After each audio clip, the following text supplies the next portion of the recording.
Today, we're diving into the fascinating world of fossils, specifically the rich variety found in the Cincinnatian. This collection encapsulates various organisms from the Upper Ordovician period. Can you give us an overview of what this guide covers? Sure. The guide serves as an identification tool for several fossil types, including brachiopods, pelecypods, gastropods, trilobites, and others. Each section details different species, their anatomy, and unique characteristics, which can aid enthusiasts and researchers alike. That's a great start. Let's talk about brachiopods. What sets them apart from similar organisms like pelecypods? Brachiopods are distinguishable by their symmetrical shells, which are typically mirror images of each other. Their anatomy, including the lophophore used for feeding, differentiates them from pelecypods, which have two equal-sized valves and a different feeding mechanism. Interesting.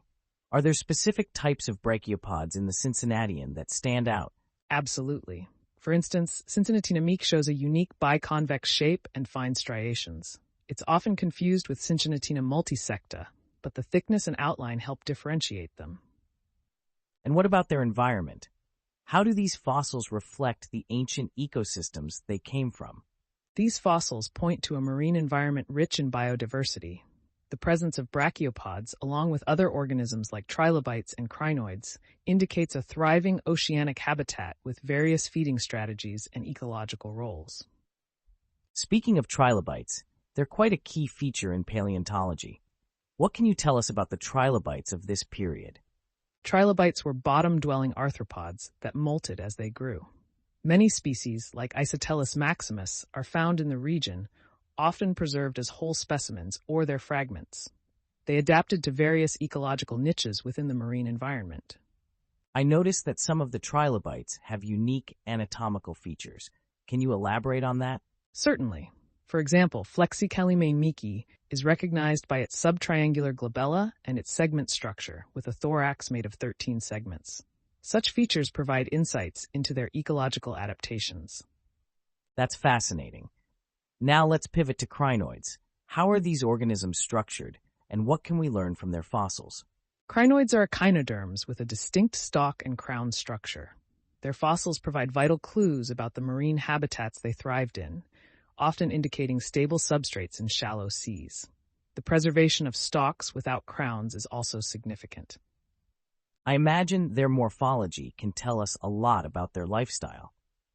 What are some common types found in the Cincinnatian? Common genera include Cincinnatocrinus and Cupulocrinus, each displaying unique characteristics in their crown structure and column. Their branching patterns offer insights into how they utilized water currents for feeding. It's impressive how much information is captured in these fossils. Moving on to corals, what key features distinguish them in the fossil record?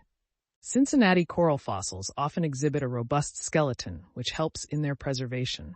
For example, Gruinkia canadensis has a distinct curved corallum, indicating its growth pattern and environmental adaptations. And what about bryozoans? Their appearance can often confuse laypeople. How can one differentiate them from corals? Bryozoans are typically much smaller than corals, forming fan or encrusting colonies. They have a rich pattern of apertures that served as openings for individual zooids. Their microscopic structure often requires careful examination for identification. That makes sense. Finally, could you share how these fossils collectively contribute to our understanding of paleoecology? These fossils portray a complex picture of ancient marine ecosystems, illustrating interactions between various organisms, their responses to environmental changes, and patterns of diversity through time.